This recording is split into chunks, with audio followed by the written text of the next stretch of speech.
va plus loin pour dire que les patients n'a passé accidentellement. Accidentellement parce que les pasteurs lui auraient, hein, il paraîtrait tout ça on a conditionnel pour comme une hypothèse ou tout ça en recherche à vérité. Il paraîtrait que si les pasteurs là c'est parce que les pasteurs l'avaient violé dans l'âge de 17 ans. Waouh, quel scandale! Quel scandale! Ouf, on en est où là? Quel scandale! Il paraîtrait que les pasteurs a violé tant à 17 ans, ni si vous savez que ni de cela, qui peut-être a violé tant de gars qui a crime. Et puis, ceux qui vont en attendre, tout va, un péniston dirait, ils sont innés. Ils sont au moins qui alors que toi tu veux pas y soumettre, il se fait changer. Pourquoi bon, pourquoi même passer, comment niveau bon il y a aussi une mauvaise habitude, il y a aussi ma bête, il y a aussi mauvaise pratique. En tout cas, place souvent, tu mets tout dans ça et là, tu mets tout dans des mille et une fois, mille et une questions, il y a non. Pourquoi Maramo ils ont le Sika, pourquoi Maramo se bout à Rankin en tout cas. Ah bien, ceux qui vont la tête, non seulement la sœur a dévoilé que le pasteur lui avait violé quand il avait 17 ans, mais il est encore plus loin. Il y a ça là, va toucher dans balai qui n'a bani. Mais c'est quoi? Mais moi je me demande une chose. Est-ce que le pasteur était encore païen ou il était déjà passé ou il était déjà chanté de l'éternel? Moi là je ne sais pas. Attends, c'est pas un erreur makasi. Maintenant c'est pas un erreur makasi. Era epena ko wa era babi mwina na presse dans internet nani passer de nier avec le kola edimu nana obeta era bi le kwa nanga bete dimu kao no nitso passer ko ba raison parce que soit bimisika mutu bo era zanzi ngala c'est pas era mais era c'est qui s'est rencontré contre toi era Ramsès en tout cas ouais mpona yo en tout cas je suis contre. Est-ce que tu as des pratiques là, vous avez double sim papa. Vous avez double sim, papa. Donc là, ça n'engage pas moi, ça n'engage que la sœur pénienne. Nous, il paraîtrait que vous avez double sim. Il y a ça, Zawadi a prêté au vaseline pour que les patients m'aient calmé. Ah, ça n'a pas il y a beaucoup qui m'ont pas passé là, bien. Ah, ça n'a pas papa, biso, nous t'avons dit à Facebook. Maman, biso, nous t'avons dit à Facebook. Vous voulez venir à une année. Donc, chacun et moi, on a un cool. Et puis, papa, biso, nous t'avons dit à Facebook. Zao tu as quoi avec maman la biso tu as dit Facebook et bonne chance bonne chance donc baza possibilité de base l'éducation parce que vous les parents vous avez exemple malade soit vous posez ça malade pas bana buni ou pas bana la sœur pénienne à cause nio soit à cause là na cause à quand tu le coûtate à cause à quand moi c'est ma bête babi même matin où tu as beau marabat à peine raison pour me laver même matin où tu as beau marabat on a raison pour me laver tam sou bon à parler na misu na ye tam sou ça que l'homme soyez n'est pas dans le bassin où tu n'as pas que c'est qu'elle peut être maman mon année tinia avant là-bas vous voyez donc là-bas si même peigner la bimia peigner a soit raison. On a traité de tous les mots. Mais voilà aujourd'hui, on comprend que la faute revenait à l'homme. Donc tout ce que la femme disait avant, c'était vrai. Bonjour, bienvenue sur notre chaîne Mami Ndongala TV.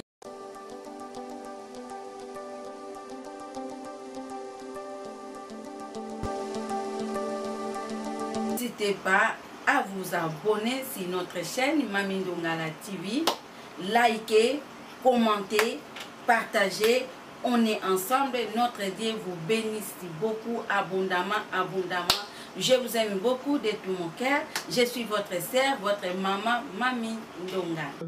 Très bien, les beaux témoins de la famille, bon cœur en tout cas. Nous vous saluons de là où vous nous captez. Vous en tout cas partout dans le monde, qu'on signifie en tout cas. Nous savons une chose, que nous sommes des mèches, nous sommes des pères avec vous, les abonnés de Mami Ndongala Télévision. Pourquoi pas moi, votre serviteur Joël Mapinga, les racheter encore une fois. Je suis venu encore une fois sur Naïezaka. C'est que bonne nouvelle, c'est que le roi Malungé. Et on pourquoi nous partageons, on a du beau Tamoulimba, il y a bon cœur. Comme nous le savons tous, c'était hier au Maramoumo, Peniel était venu, il a exposé tout sur le net, il a donné des raisons, oh, peut-être, tout le monde a raison, est-ce que Peniel, est-ce que, Koto Pezawa, il ose, et boum. Détail à Maramon, jusqu'à la 4 chaîne, en tout cas, restez branchés, nous sommes là pour vous servir, en tout cas, tout ça, pour te bêter à ma en tout cas, vous avez tout bien, pourquoi pas vous partager. Si la première fois au rejoindre les en tout cas, je t'invite à vous abonner sur notre chaîne Mamie Ndonga Télévision pour vous rater. Et l'autre côté, voilà. Ne saliete to côté dans la vie facile j'aime son quoi lo qui n'est rien d'autre que hein tu as besoin de si j'ai bien tout quoi aborder à qui entre Peniel et Michael Mike qui dit vrai en tout cas qui est véridique et qui ne l'est pas.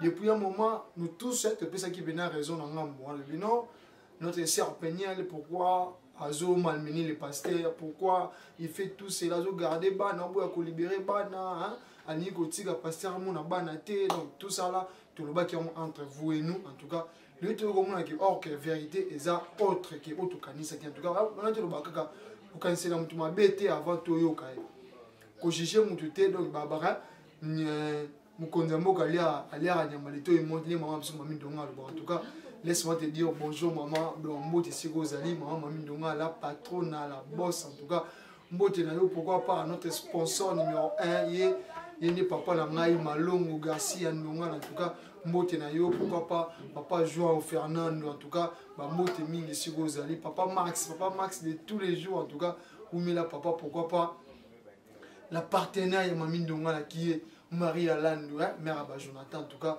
mbote siko zali et puis mais cette question va comme ça et pas il y a Esther Abali je te salue et pourquoi pas Jenny depuis Mboka Brazzaville en tout cas Jenny dans Brazzaville mbote mingi en tout cas je vais m'apinga nous sommes là pour vous servir en tout cas ma message est mignon et comme il a dit tu bien que un autre sœur a sali sortie médiatique qui très colérique qui vraiment fâché non trop c'est trop hein? Et a signifié que azali pe na moment ya deuil azama matanga kufula ki pepe na en tout cas mon peigna depuis sur mes condoléances ce que vous allez habiter nimi à sa sortie médiatique pour la développer parce que comme déjà de trop on lui a traité de tous les mots on a dit c'est une pite c'est une prostituée c'est une femme moins sérieuse c'est une femme qui ne sait pas se soumettre c'est une femme qui n'est pas soumise en tout cas aujourd'hui elle a dit non je dois maintenant inventer les bois donc inventer les bois a dit en sans mais c'est pas vérité pas révélation il y a Kafou il y a Makamno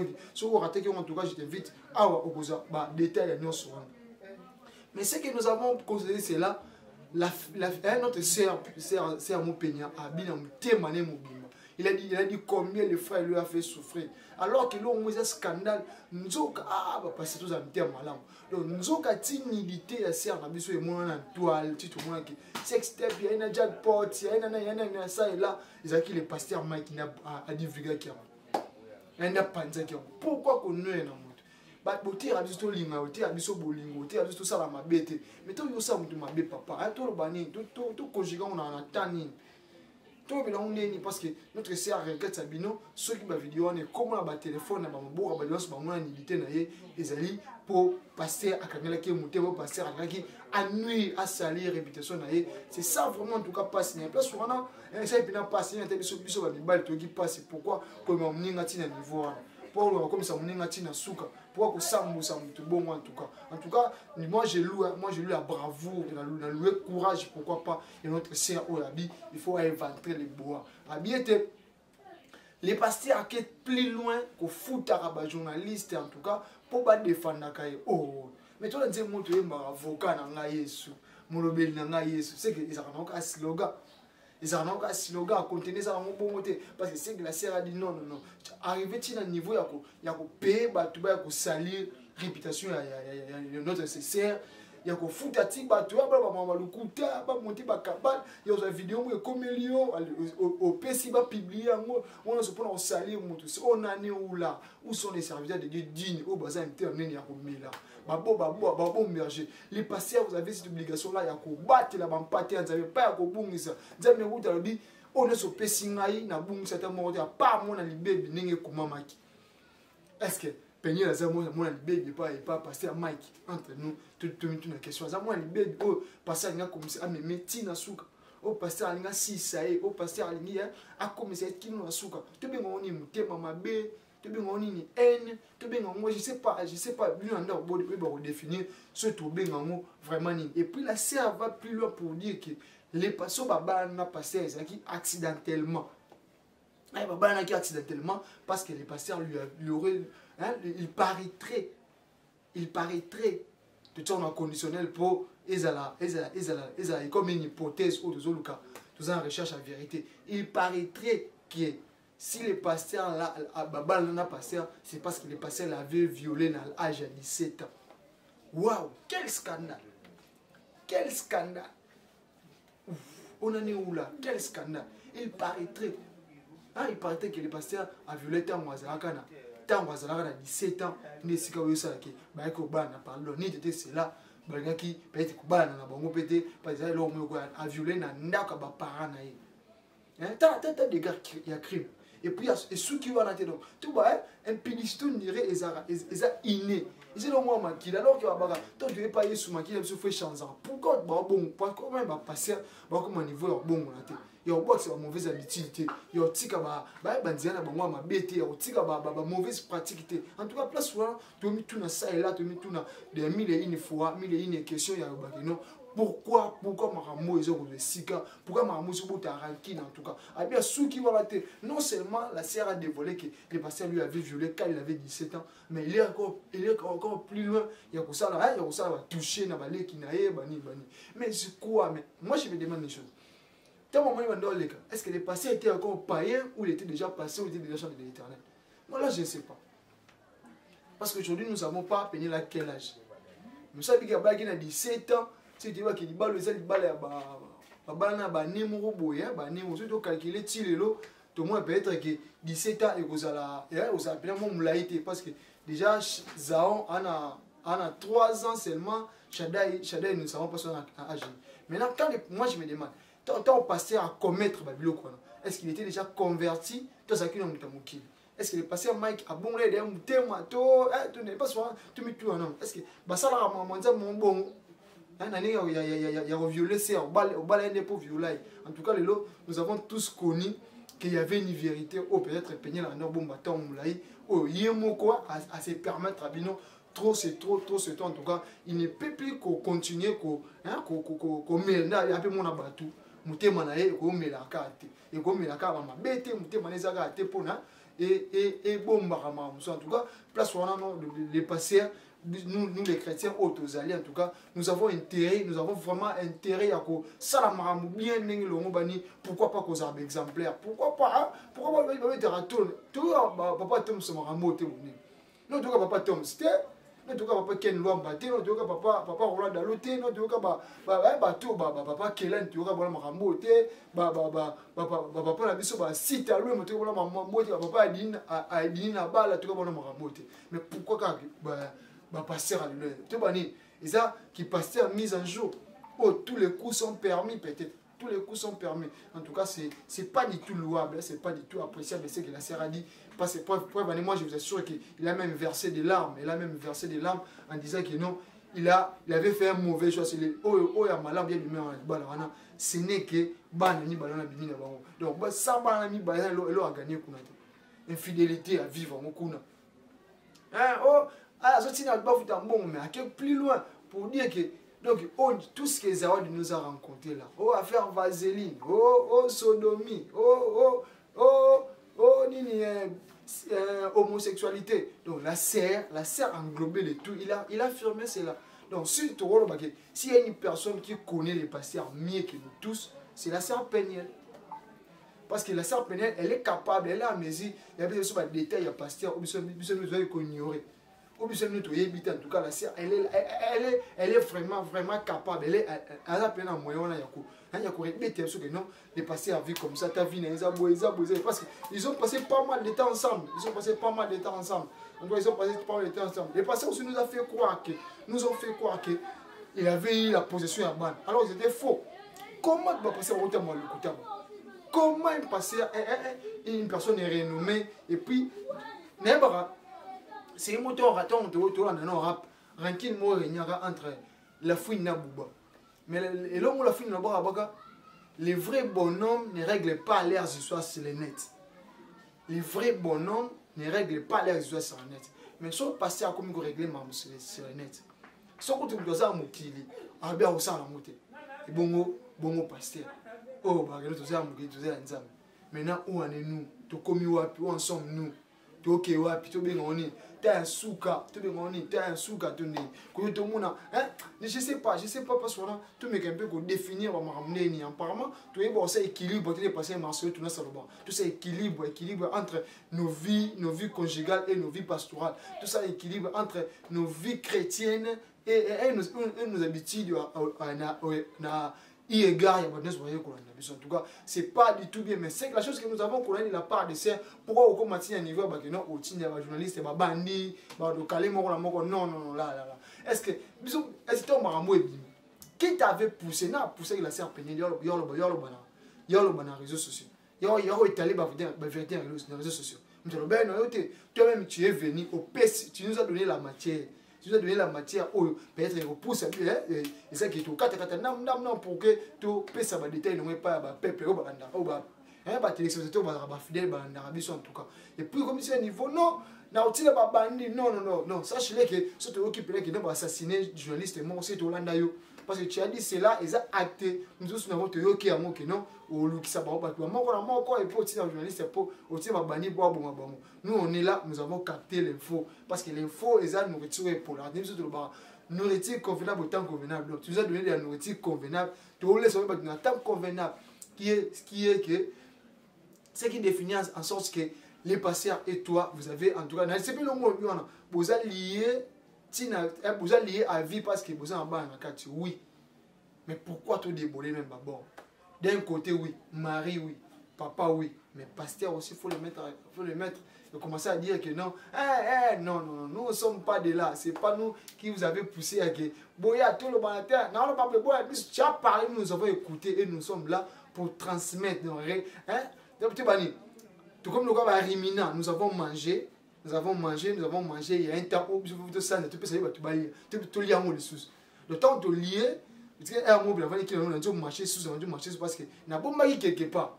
C'est ça que tu nous as donné de la matière, nous sommes en train de réminer cela. Hein? Dire que non, tu n'as pas trouvé matière oui, il y a qualifié que oh non, era. T'as même non c'est pas na era makasi. Ngana c'est pas na era makasi. Era epena go era babi mwina na presse dans internet nani passer de nisa avec le gola idimu nana obeta era bi lo kwa nanga bete dimu kao nitso passer comme ba réserve parce que ça bimisika mutubu era zanzi ngana c'est pas na era mais era c'est qui s'est rencontré contre toi era Ramsès en tout cas obeta impona yo en tout cas je suis contre est-ce que tu as des pratiques là vous avez double sim papa. Vous avez double sim, papa. Donc là, ça n'engage pas moi, ça n'engage que la sœur pénienne. Nous, il paraîtrait que vous avez double sim. Il y a ça, Zawadi a prêté au vaseline pour que les patients m'aient calmé. Asana Salam. Il y a beaucoup qui m'ont pas Salam bien. Asana Salam. Et vous avez bien pas ça, Babigé. Asana Yango, vraiment très bien. Et la sœur avait déploré comment est-ce que ces enfants se sont maltraités. Oh, nous tous nous savons que les patients qui sont encore célibataires, mais à notre grande surprise, comment est-ce que qui vient à la maison de Mike pour laver oh non, la tante lorsqu'elle est là, il nous touche les pipis.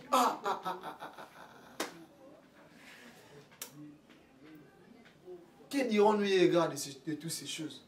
Tout le banini, qu'est-ce que nous allons rencontrer à la génération future? Tu remets les solonines, que nous avons vécu dans la période du Moura Baba, il y a pseudo pasteur. Nous avons vécu dans l'époque où passer à miracle le couteau, nous avons vécu dans l'époque il va passer au bané ko engrosser pam va passer au ballon, on s'est basé en tout cas nous y arriverons que Zawa disait mais ils a sauté donc on dit ça m'a peine tout cas m'a peine malé et après tout comment na mami nini Zawa dit ça l'avortement c'est en train de tourner tout est-ce l'avortement ils a péché parce que les pasteurs a permis à ce que c'est ça pour sauver sa personne en tout cas. Ce qui n'est pas en tout cas bien, nous allons y revenir. En tout cas, je vous invite comme ça. Il y a des mèches, pourquoi pas vous abonner, vous êtes aimé belé, pourquoi pas notre papa, papi voit moi, en tout cas, tu nous suis de près, pourquoi pas les racheter, Gianni, Ezekiel, en tout cas, l'homme sage, je te salue, si vous allez, pourquoi pas, je vois papa Didier Bantala, pourquoi pas, maman Prudence Bantala, pourquoi pas, papa Abiso voit Madibouka, là, je vois comme ça, Nel Kambou, Mimi Balé, je vois comme ça, Yannick, Yannick qui sonne, effectivement, ne tombera jamais. Jansina Nico Pavé là, donc en tout cas, si il y a papa, on est le Garcia, mon thème, il y a Esther, en tout cas, bébé Nabiso, tu es là, nous te saluons de loin, Joël Mapinga, en tout cas, on est là, tout ça, c'est la famille Nabino, en tout cas, tu es en tout cas, tu aurais essayé de passer à dire, à jouer monopole, il y a ban, bien les réseaux sociaux. On a gagné combat, il est parti même dire moi, avocat, mais c'était du fausseté, papa. Comment tu as ça comment ça? Comment tu as ça comment ça? Hein? J'ai l'homme qui n'a pas ses alliés, l'État américain a reconnu qu'il est passé à Mike assez incompétent. Waouh. Choquant. Choquant. Avec tout ce que vous avez là. Avec tout ce que vous avez faire voir,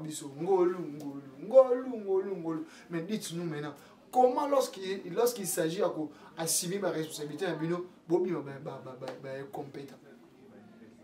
Je ne sais pas, tout banni. Donc tu pour ça, parce que ça fait, c'est choquant, Tout ça partout, sensé, la vérité, ils sont en train de nous baratiner, ils sont en train de nous dribbler, ils sont en train de nous coller des faussetés, en tout cas. En tout cas, la serre à cause, nous soit à cause, la serre pénible, à cause, nous soit à cause, à cause, à cause, à cause, à cause, ma bête. Même matin, on t'a beau marabat, à peine à raison, même matin, on t'a beau marabat, à raison, tam suba bon apparemment na misu na ye tam suba sake lo mo soye ne parce que John ba so mu tuna ba ko sécurité peut être mambo mona ne tinya va na ba vous voyez donc namba ti même peine la bimia peine a so raison zawa bon ni nzambe l'expérience c'est malé tant on a traité peine de tous les mots ça dit non ça n'a pas la terre à cause ça mais voilà aujourd'hui on comprend que la faute revenait à l'homme. Donc tout ce que la femme disait avant, c'était vrai.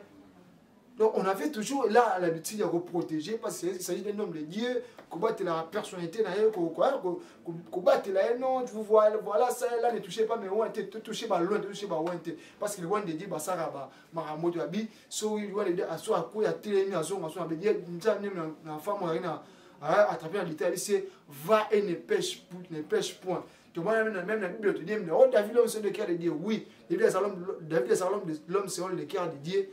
Avant de commettre acte, c'était pas dire que David l'homme selon mon cœur, pas après acte, l'homme selon mon cœur avant acte. Donc on peut dire que David a ça dans une photo, David a ses relevés ici là. Et puis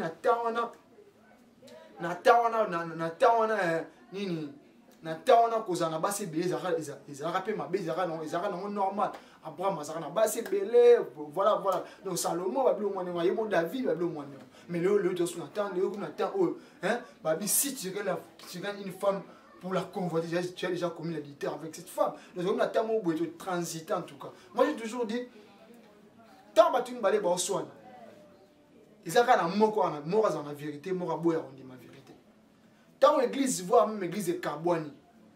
Tant l'église voit même l'église de Kabouani. Le exemple place Monzamba qui est place Monzamba Zate. Soit Nzamba qui est soit Nzamba Tika. Donc tu me balais sur Kabouani. Soit mon kabimi azana raison, mon azana faute. Si le tout comprend le malais, vérité batique la encore attend parce qu'on avait peut-être tout dit, on avait mal dit, on avait beaucoup reproché la sœur. Aujourd'hui voilà. Va te moins skani ma yetanga to moins skani fuite ezali voilà to moins skani ma bebani to moins skani ne ma mojo salema voilà quel diront encore to lukasuni ni ngana biso na bino Tu as acquis sous nani. Tu as acquis sous nani, tu as sous nani. Parce qu'on a déjà tout vu. La sœur a tout dit. Elle a ma preuve, elle a ma preuve. En tout cas, je suis désolé. La personne qui a décidé de faire ça, comment Ramsès era, ils osent se prendre comme état donneur de leçons. Et aujourd'hui, au commis, aux mauvaise pratique selon la sœur. Aux mauvaise pratique selon la sœur. Parce que ça non pas comme moi qui est commis. Ça comme de saliboy. Oh, il y a double sim. Oh, il y a PD. Oh, il y a sakaboy. Oh, il y a sakaboy. En tout cas, c'est pas du tout bien de passer. En tout cas, soyez un bon exemple. En tout cas, tout ça, tout ça, on doit t'aller. Tout ça, on doit tout balinga. On doit t'aller. On doit se plaire en arrière. En tout cas, et vous allez quitter au coming. En tout cas, pour ça, tout ça, mam. Oh, mon qui est mon. T'as beaucoup comme ça, me salo ma casse. Beaucoup comme ça, me salo ma casse pour ne pas dire que oh non, peuple de dire comme la terre va bailler la société, mais on est beaucoup comme ça, nous salo ma casse. Si vous faites cela en tout cas, c'est pas que soit prendre les faux. Donc si vous avez une hypothèse qui ici, tu as un jour tout le monde est vrai, on le côté parce que déjà il y a bien vérité, il y a un escalier et comment le côté un ascenseur. Vous le côté en bas on a un ascenseur aujourd'hui. La vérité a fini par triompher. En tout cas, je dirais la sœur, retirez d'abord ce que tu as dit. Là, non, non, c'est pas bien. Vous connaissez la presse, parce que la presse est là pour t'aider aussi. Tu peux partager. Tu n'as pas de vérité au lobby. Donc, comme ça, on la dernière couche, on sortit la couche à souka pour que les gens comprennent. Ceux qui ont ma bien, ceux qui ont moi aussi ma bien, en tout cas. Aujourd'hui, tu avais aussi raison, il y a tu avais aussi raison, il y a ça, parce que on peut montrer, non, moi, c'est pour ta passe. Non, moi, il passer ça dans le non, moi, c'est pas bien en tout cas. Et comme ça, en tout cas, tout le cause là, réaliste, nous sommes là pas pour juger les serviteurs de Dieu, mais nous sommes là pour avertir. La Bible même, tout se surveiller. Donc, on a besoin de nous aller sur quoi. Donc, nous surveiller, c'est ça en tout cas le rôle. C'est ça la mission régalée en tout cas. Dès la mission régalée, informer, former, divertir. Il y a une mission régalée les alliés, qu'on pètre les peuples de Dieu, qu'on prépare une rencontre pour et puis base à la purifier. Maintenant, toi qui es aux alliés censés à ça, l'amour, que fais-tu? Que fais-tu en tout cas? Donc tu ne remplis pas ton rôle. Alors la Bible dit, oh ça m'a vomir, oh ça tient vomir. Alors c'est ce qui est interpellé vous tous qui êtes là, oh bossa maman qui on a, bossa bani en tout cas, son nom paradis et l'eau monté et l'eau monté oh et bon maman et tika la kala bon. Et l'eau monté. Nyonso de ça les fout à moi. Nyonso de l'obara et sougaga. Mais voilà aujourd'hui. Que dirons-nous dans la génération future? Qui nous dans la génération future? Je me mets à la place, il y a Shada et Nazar. Papa Bisso, nous t'avons dit à Facebook. Maman Bisso, nous t'avons dit à Facebook. Vous voulez venir dans les années. Donc, Shada et moi, on a été en cool. Et puis, papa Bisso, nous t'avons dit à Facebook. Zao, tu as en cool. Et puis, maman Bisso, nous t'avons dit à Facebook. Et bonne chance. Bonne chance. Donc, la possibilité de base à l'éducation, parce que vous les parents, vous avez exemple à malade. Si vous posez exemple à malade, vous pas à vous pas à ban ah, Nzambo a so moi pas moi bunga zonga ça fête. Parce que yo bung c'est belé. Parce que ça entre guillemets Nzamba mieux to kenega boto keka bon en tout cas ça fait bien beaucoup condamner pour peiner en tout cas moi je vous supplie. Je vous supplie en tout cas, je vous dis en tout cas, bon mais qu'un peu que ça, l'eau dans les vins, pourquoi pour que toi alléger dans nous deux à moi 20 parce que la serre aussi a mon toit mon thème. Mon ya, tout le monde a serre mon quoi Manuela Kito.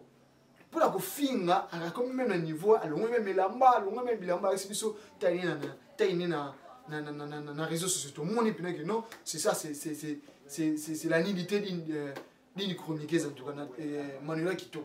Les cas qui en tout cas c'est pas du tout propre, c'est pas du tout bien en tout cas attends peut te que non oh non Mike il y a ça muté malade et nous zawadi atie na Facebook zeme mimi tese mitezi mbalongo zawadi bono zemebimizi zawadi mais nini wetu atolo non j'aurai mon fils j'aurai mon fils j'ai envie de moi na adene mtekata makam mais maintenant le encore sur peut-être je vais pas ko sara batu